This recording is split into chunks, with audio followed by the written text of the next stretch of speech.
नमस्कार, खबरें मध्य प्रदेश की में आपका स्वागत है। आपके साथ मैं दीपेश बरगले। वित्त मंत्री जगदीश देवड़ा ने साल 2021-22 के लिए मध्य प्रदेश का बजट पेश किया।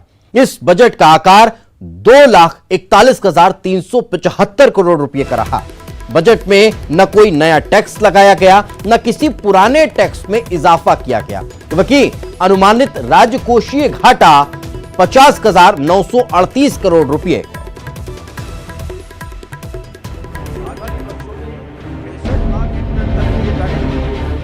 कोरोना काल से उभरती अर्थव्यवस्था के बीच मध्य प्रदेश का बजट पेश किया गया। इस बार प्रदेश सरकार ने केंद्र सरकार की तर्ज पर पेपरलेस बजट या यूं कहें ई बजट पेश किया। बजट की सबसे खास बात रही, तमाम चुनौतियों के बावजूद न कोई नया टैक्स लगाया गया, न किसी पुराने टैक्स में इजाफा किया गया। बजट में कमोबेश हर क्षेत्र पर फोकस दिखा, खास तौर पर कृषि, शिक्षा, स्वास्थ्य, पानी, महिला सुरक्षा और उद्योगों को बढ़ावा देने के लिए बजट में काफी कुछ है।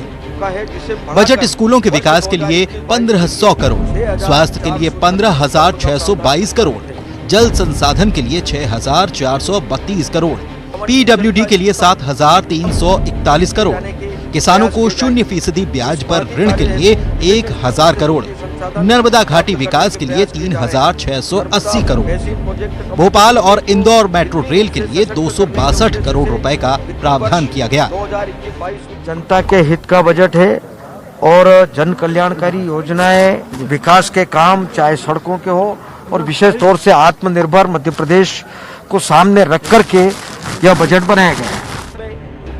बजट में शिवराज सरकार ने शिक्षा पर काफी जोर दिया, जैसे 24,200 शिक्षकों की बहाली, सीएम राइज योजना के तहत 9,200 सर्व सुविधा युक्त स्कूल, 33 आवासीय स्कूल में कंप्यूटर लैब, 9वीं से 12वीं तक स्टूडेंट्स के लिए परिवहन सुविधा, 9 नए मेडिकल कॉलेज में सीटों की संख्या में इजाफा, कॉलेज भवनों के इंफ्रास्ट्रक्चर का विकास। शिक्षा के अलावा बात करें तो किसान, सिंचाई, औद्योगिक विकास पर भी जोर रहा। 65 लाख हेक्टेयर सिंचाई का रकबा, Atal progress way, Narmada express way के पास नए औद्योगिक पार्क, हथकरघा उद्योग को ई कॉमर्स से जोड़ना, युवाओं को स्टार्टअप शुरू करने में मदद, फूड प्रोसेसिंग यूनिट्स की स्थापना, 1 डिस्ट्रिक्ट 1 प्रोडक्ट पर जोर और 30 दिन में उद्योग लगाने की अनुमति। ये कुछ बड़ी बातें बजट में देखने को मिली। बजट के बारे में अगर मैं एक पंक्ति में कहूं तो सर्वे भवन्तु सुखिनः, सर्वे सन्तु निरामया, सर्वे भद्राणि पश्यन्तु का ये बजट है जो मध्य प्रदेश को प्रगति और विकास के रास्ते पर ले जाकर आत्मनिर्भरता की दिशा में ले जाएगा और प्रधानमंत्री जी के आत्मनिर्भर भारत के सपने को भी सच करेगा।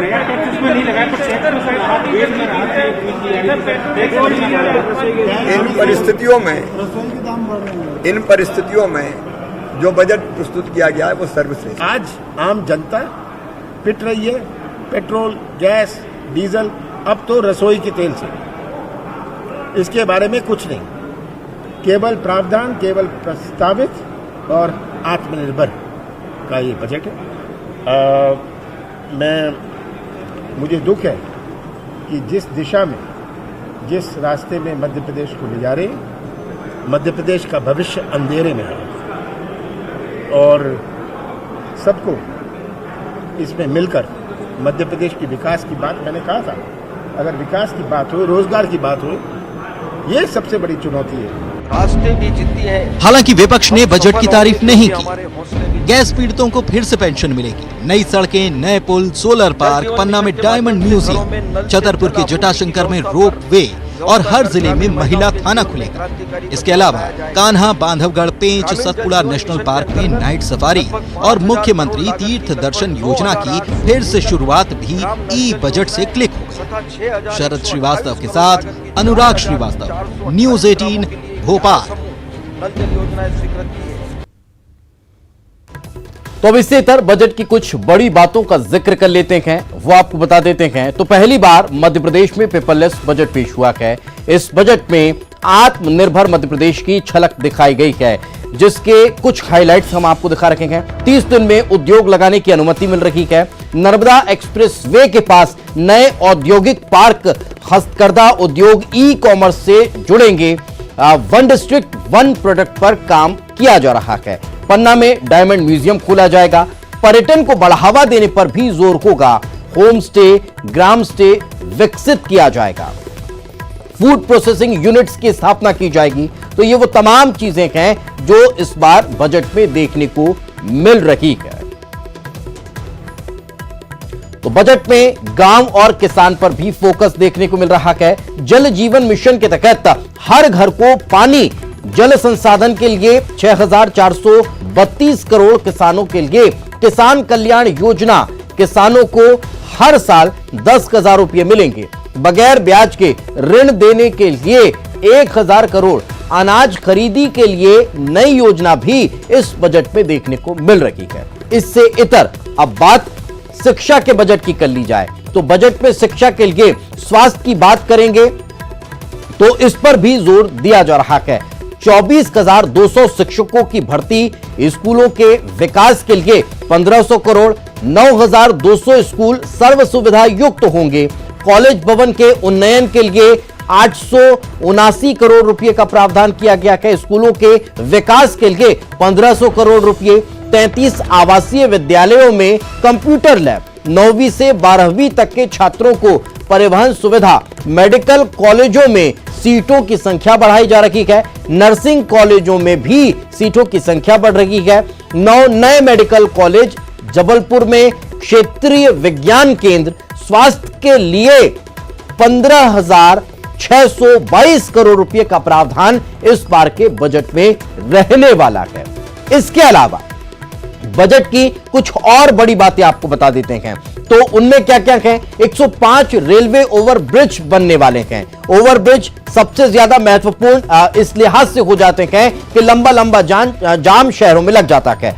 नर्मदा बेसिन को 300 करोड़ रुपए, जल जीवन मिशन के तहत हर घर में पानी, नर्मदा घाटी विकास के लिए 3,680 करोड़, ये तमाम वो प्रावधान हैं जो इस बजट में रहने वाले हैं।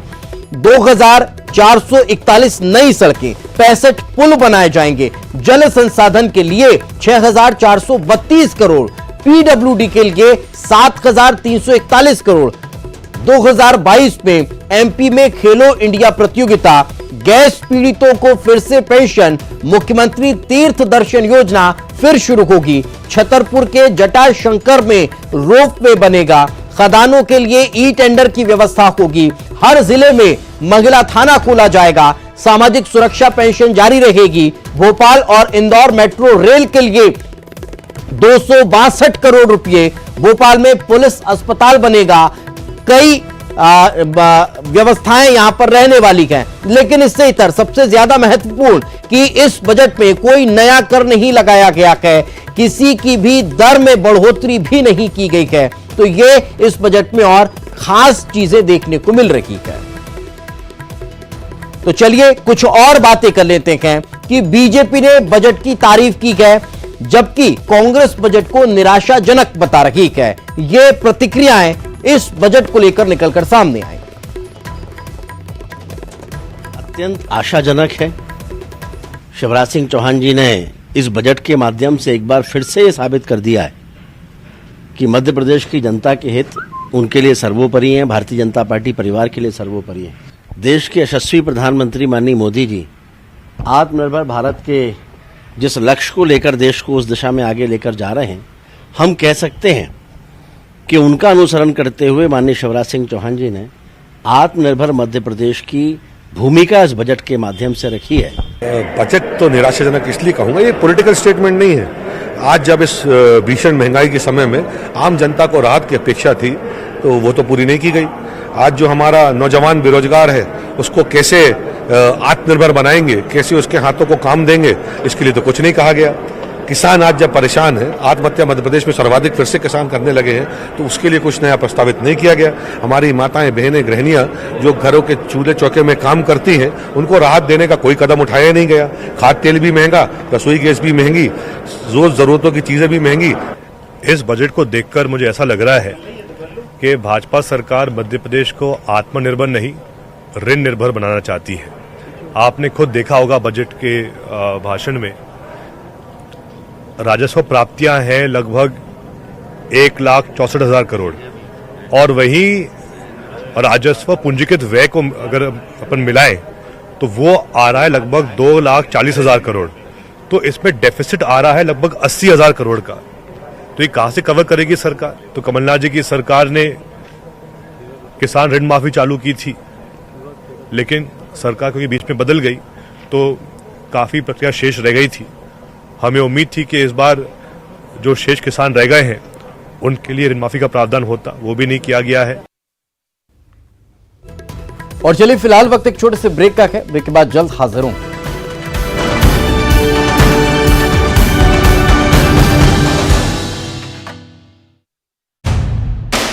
उम्र मेरी छोटी। ब्रेक के बाद एक बार फिर आपका स्वागत है और इस वक्त बड़ी खबर आपको बता देते हैं। स्वर्गीय नंद कुमार सिंह चौहान की पार्थिव देह भोपाल पहुंच चुकी है। State hangar CM Shivraj Singh Chouhan पहुंचे हुए हैं उन्हें श्रद्धांजलि अर्पित करने के लिए, श्रद्धा सुमन अर्पित करने के लिए। तो आपको बता दें कि आज दिल्ली में नंद कुमार सिंह चौहान ने अंतिम सांसें ली और उसके बाद अब उनकी पार्थिव देह भोपाल पहुंची है। यहां से उनकी पार्थिव देह को खंडवा और फिर बुरहानपुर ले जाया जाएगा, जहां कल उनका अंतिम संस्कार होना है। तो सीएम शिवराज सिंह चौहान वहां पर पहुंचे हुए हैं और वहां पूर्व प्रदेशाध्यक्ष नंद कुमार सिंह चौहान को श्रद्धा सुमन अर्पित किए जाएंगे। तो सीएम शिवराज सिंह चौहान समेत भारतीय जनता पार्टी के कई दिग्गज नेता वहां पर पहुंचे हुए हैं। बीजेपी दफ्तर में भी अंतिम दर्शन के लिए उनकी पार्थिव देह को रखा जाएगा। अंतिम दर्शन के बाद बुरहानपुर उनकी पार्थिव देह भेजी जाएगी। कल गृहग्राम में उनका अंतिम संस्कार किया जाना है। 6 बार के सांसद और लंबा राजनीतिक अनुभव स्वर्गीय नंद कुमार सिंह चौहान का रहा है। मध्य प्रदेश भारतीय जनता पार्टी को मजबूती देने में भी उनका महत्वपूर्ण योगदान रहा है और पिछले लंबे समय से वे अस्वस्थ थे और स्वास्थ्यगत कारणों की वजह से दिल्ली में उन्हें भर्ती करवाया गया था, जहां उन्होंने आज अंतिम सांस ली।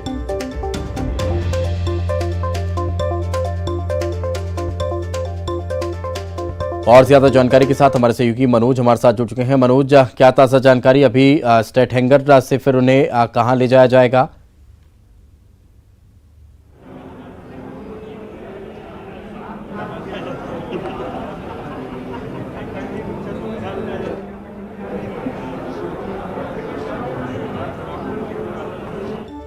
मनोज, अगर आप तक मेरी आवाज पहुंच पा रही है तो इस वक्त क्या ताजा जानकारी?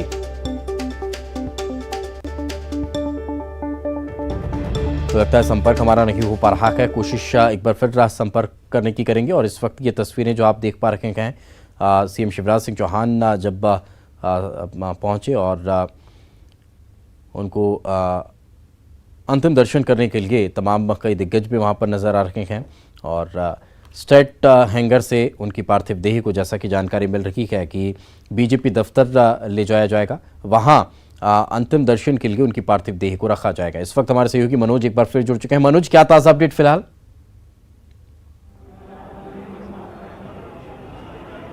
जी बिल्कुल, स्टेट हैंगर पे जो पार्थिव शरीर है वो पहुंच गया, इस तरीके की जानकारी आ रही है। और वहाँ पर जो तमाम नेता हैं बीजेपी के, खुद सीएम शिवराज सिंह चौहान वहाँ पर मौजूद है। वहाँ से पार्थिव शरीर को बीजेपी मुख्यालय में लाया जाएगा और यहाँ पर आप देख सकते हैं, यहाँ पे श्रद्धांजलि के लिए यहाँ पे जो तैयारी है वो बीजेपी की तरफ से की गई है। तमाम जो बीजेपी के तमाम जो बड़े नेता हैं, बीजेपी के जो तमाम कार्यकर्ता हैं वो यहाँ पर पहुँच गए और एक श्रद्धांजलि सभा का यहाँ पर आयोजन किया गया। इसके बाद जो बुरहानपुर के लिए यहाँ से पार्थिव शरीर को ले जाया जाएगा। सीएम शिवराज सिंह चौहान क्योंकि स्टेट हैंगर पे खुद मौजूद है, उनके साथ तमाम बड़े बीजेपी के नेता, तमाम कैबिनेट के मंत्री उनके साथ मौजूद है। लेकिन बीजेपी कार्यालय में यहाँ पर तमाम जो दूसरे कार्यकर्ता हैं, तमाम जो दूसरे नेता हैं वो यहाँ पे श्रद्धांजलि जो है यहाँ पर देंगे। उसको लेके आप देख सकते हैं कि बीजेपी कार्यालय में तमाम जो कार्यकर्ता हैं उनका हुजूम यहाँ पर उमड़ चुका है, क्योंकि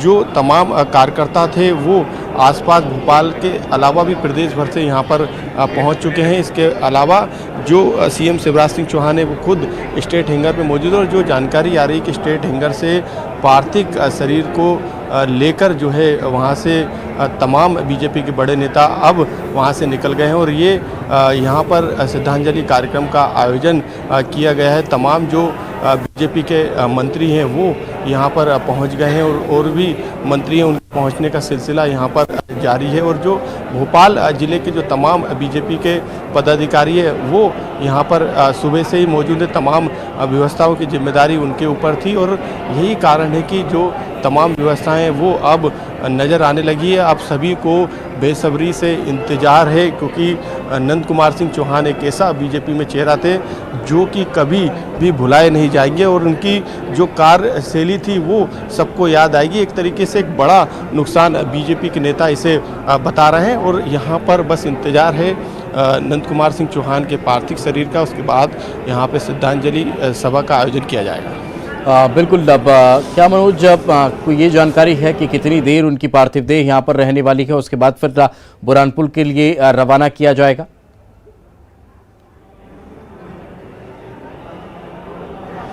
बिल्कुल दीपेश, क्योंकि जो स्टेट हैंगर पे जो खबर आ रही है वहाँ पे उनका पार्थिव शरीर पहुँच गया और वहाँ से जो तमाम बीजेपी के नेता हैं, खुद सीएम शिवराज सिंह चौहान मौजूद हैं, वहाँ से पार्थिव शरीर को लेकर वहाँ से रवाना हो गए। और अब यहाँ पे कार्यक्रम रहेगा, करीब 1 घंटे से ज़्यादा का वक्त रहेगा, क्योंकि लगातार जो संख्या है बीजेपी नेताओं की वो यहाँ पर बढ़ती जा रही है। और कार्यालय में आप देख सकते हैं कि एक हुजूम, क्योंकि उनके चाहने वाले बीजेपी में बड़ी संख्या में और सभी नंदू भैया के नाम से उनको जानते हैं और उनकी जो छवि थी वो पार्टी में एक अलग छवि थी। यही कारण है कि चाहे वो संगठन से उनका जुड़ा हो या पार्टी से, ये सरकार के स्तर पे पक्ष ही नहीं, बाकी विपक्ष की भी बात करें तो विपक्ष के बड़े नेता उनका बड़ा सम्मान करते थे, क्योंकि उनकी कार्यशैली ऐसी थी। और यही कारण है कि अब जब उनकी अंतिम विदाई है तो उनको देखने के लिए, उनको श्रद्धांजलि देने के लिए यहाँ पे बीजेपी के तमाम बड़े नेता जो हैं यहाँ पर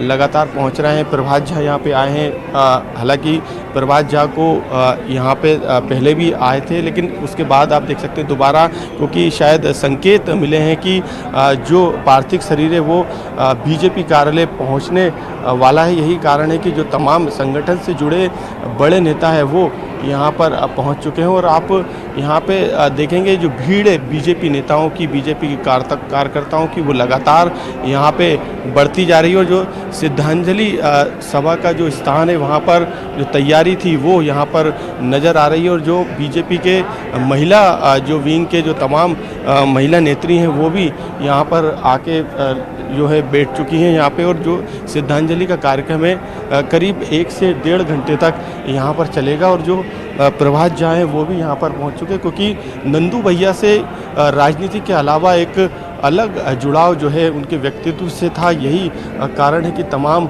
बड़े नेता जो हैं आज श्रद्धांजलि देने के लिए यहाँ पे पहुँच रहे हैं। और इसके बाद करीब 1 से 1.5 घंटे का ये पूरा कार्यक्रम यहाँ पर श्रद्धांजलि का रहेगा। उसके बाद पार्थिव शरीर को यहाँ से बुरहानपुर ले जाने की जो जिम्मेदारी है वो तमाम नेताओं को दी गई है। उसके बाद बुरहानपुर में भी एक श्रद्धांजलि कार्यक्रम का आयोजन किया गया है।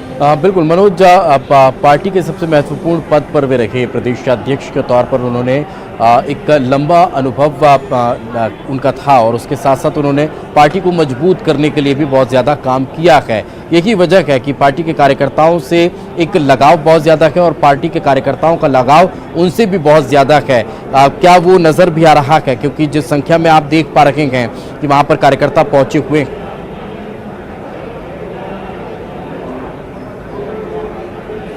जी बिल्कुल दीपेश, लगातार जो संख्या है वो बढ़ती जा रही है। आखिरी बार नंदू भैया को यहाँ पर देखना चाहते हैं। लंबा उनका राजनीतिक अनुभव था, कई पदों पे वो रहे, सांसद का लंबा उनका कार्यकाल था। इसके अलावा प्रदेश संगठन की भी उन्होंने कमान संभाली, प्रदेश अध्यक्ष वो लंबे समय तक रहे। और कई बार कई विपक्ष के नेता भी उनसे राय लिया करते थे, क्योंकि एक लंबा अनुभव उनके पास हुआ करता था। अपनी कार्यशैली के लिए वो जाने जाते थे। और यही सबसे बड़ी वजह है कि जब कोरोना की जब उनको इन्फेक्शन हुआ और उसके बाद ये खबर सबको पता चली, पूरे प्रदेश भर में ये बात नेताओं तक पहुंची, तो उसके बाद लगातार उनकी स्वास्थ्य पर सबकी नज़र बनी हुई थी। और लंबे समय से बीमारी के कारण सब लगातार जो स्वास्थ्य को लेके जो बेहतर सुविधा है उस पर यहाँ पर सभी का फोकस था, चाहे वो सरकार का हो या संगठन का। यही कारण था कि चिरायू अस्पताल में उनका लंबा इलाज चला और उसके बाद उनको यहाँ से इलाज के लिए बाहर भी ले जाया गया, क्योंकि काफ़ी महत्वपूर्ण कद जो है बीजेपी में नंदू भैया का था और यही कारण है कि उनको काफ़ी महत्वपूर्ण जिम्मेदारी संगठन में दी। लंबा अनुभव जो है उनका रहा था और सरकार के साथ और संगठन के साथ किस तरीके से काम करना है, इसको लेके उनके पास जो अनुभव था वो अनुभव काफ़ी लंबा था। यहाँ पे आप देख सकते तमाम जो नेता हैं वो नंदू भैया की अब अंतिम विदाई है, आप यहाँ पे श्रद्धांजलि सभा में पहुँचे। एक लंबा जुड़ाव आपका भी रहा था। नंदू भैया मेरे लिए तो गार्जियन जैसे थे, इसलिए कि मेरे पिता का बागली विधानसभा क्षेत्र खंडवा संसदीय क्षेत्र में आता था। नंदू भैया का हमेशा स्नेह मेरे साथ एक छोटे भाई के नाते रहा है। पिताजी के कारण मैं राजनीति में जरूर था, लेकिन जो पहचान मैंने स्थापित की वो नंदू भैया के जो अभिभावक के रूप में मुझे टिप्स दिए थे और सबसे पहली बार उन्होंने ही एक जिला योजना समिति देवास में मुझे अपना प्रतिनिधि बनाकर भेजा था। उनका जो संदेश था कि सबसे मिलना, सबके काम करने का प्रयास करना। अगर प्रयास में कहीं जैसे विरोध में हम लोग थे तो विरोध में भी एक बार एक प्रधानमंत्री सड़क का शिलान्यास कांग्रेस के तत्कालीन विधायक कर रहे थे, तो उन्होंने कहा था नहीं आप रोको उसको, रोक के आप आंदोलन करो, प्रदर्शन करो। बिल्कुल, ऐसे कई कार्यकर्ता हैं, ऐसे कई नेता हैं जिनका बहुत व्यक्तिगत लगाव और जुड़ाव भी नंदू भैया से है और यही वजह है कि सभी लोग श्रद्धा सुमन अर्पित करने के लिए यहाँ पर पहुंचे हुए हैं। फिलहाल बहुत बहुत शुक्रिया मनोज हमारे साथ चर्चा में जुड़ने के लिए। इसी के साथ इस बुलेटिन में फिलहाल इतना ही, खबरें लगातार जारी।